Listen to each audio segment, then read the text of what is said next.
Pemirsa, Presiden Republik Indonesia Joko Widodo resmi memutuskan untuk mencabut lampiran Peraturan Presiden atau Perpres nomor 10 tahun 2021 terkait pembukaan investasi dalam industri baru minuman keras atau miras yang mengandung alkohol.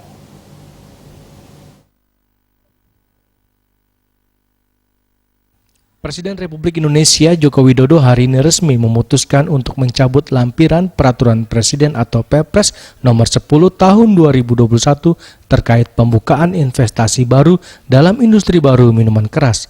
Hal tersebut disampaikan Presiden Joko Widodo di Istana Presiden yang diunggah di kanal YouTube Sekretariat Kepresidenan. Presiden Jokowi menyampaikan keputusan tersebut diambil setelah mendapatkan masukan dari berbagai elemen masyarakat, diantaranya masukan-masukan dari ulama-ulama MUI, Majelis Ulama Indonesia, Nahdlatul Ulama, Muhammadiyah, dan ormas-ormas lainnya, serta tokoh-tokoh agama yang lainnya, dan juga masukan-masukan dari provinsi dan daerah. Adapun kebijakan ini juga ditentang oleh sejumlah kalangan termasuk organisasi masyarakat. Assalamualaikum warahmatullahi wabarakatuh. Salam sejahtera bagi kita semuanya.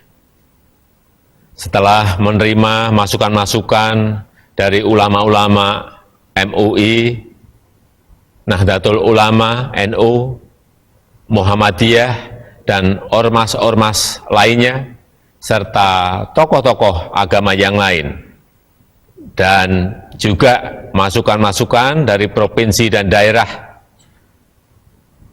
Bersama ini saya sampaikan, saya putuskan lampiran Perpres terkait pembukaan investasi baru dalam industri minuman keras yang mengandung alkohol, saya nyatakan dicabut.